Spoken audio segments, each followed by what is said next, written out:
Hi, I'm Elaine Book, and I am a social worker at the Pacific Parkinson's Research Centre in Vancouver, British Columbia, and I work in an outpatient movement disorders clinic. Hi, I'm David Morley. I'm a psychologist by training. I'm from the University of Oxford, and I currently do research into a number of things, but one of them is children of people with Parkinson's disease.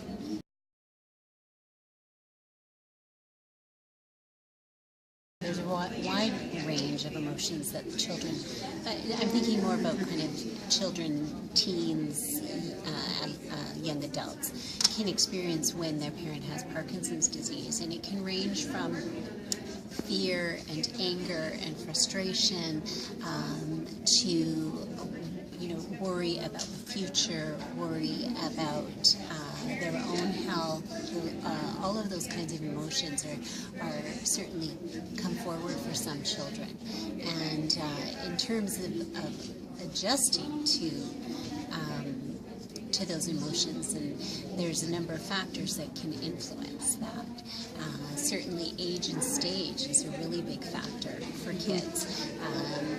Because sometimes people will say they're concerned that their child is not adjusting to the Parkinson's disease, but really it's just normal adolescence. So it's often a challenge to kind of figure out, well, what is normal age and stage development, and what is a reaction or an adjustment to having Parkinson's in the family.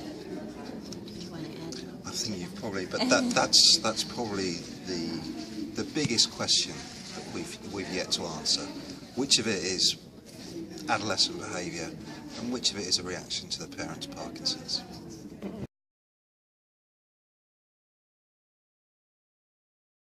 Okay, just to give you one example, we tend to find that most children really would like information about their parent's condition. Which they need to have knowledge and information about the condition, because without that there tends to be a lot more fear. They fear that it's something far worse than Parkinson's. And so with education and knowledge about the symptoms, about the course, about the treatment, then they can be that much more informed and can really decrease their anxiety and their stress about what life is going to be like. And I think the other really important piece to that is just around disclosure of the diagnosis.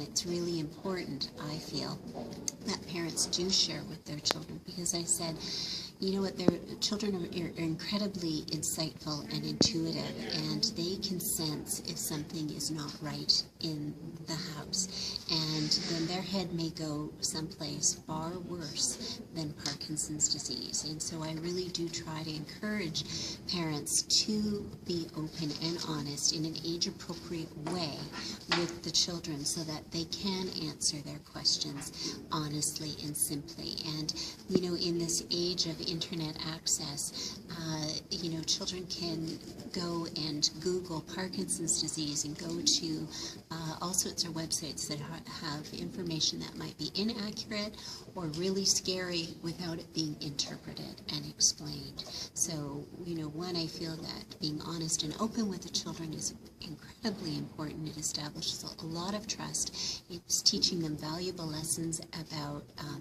coping and managing a chronic illness, and I think it can do a lot in terms of helping them adjust to having Parkinson's in the family. Something else I suppose we really should mention is, and I know Elaine's experienced this, but we do come across a lot of parents with Parkinson's who decide not to disclose, to hide the fact that their Parkinson's is there. And from our experience, from Elaine's practice and from the research I've done, that is probably highly detrimental in terms of a child's adjustment to their parent's condition.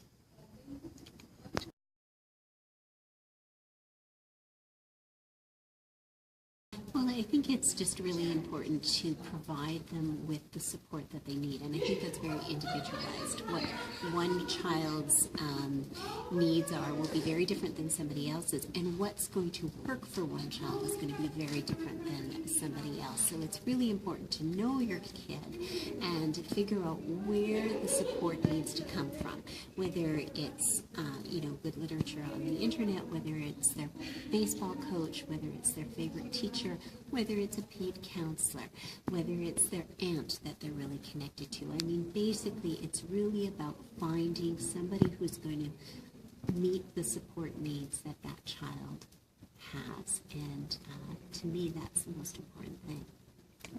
I can only agree with that. I mean, there's certainly no one-size-fits-all approach to this. So, yeah, I couldn't agree more with Elaine.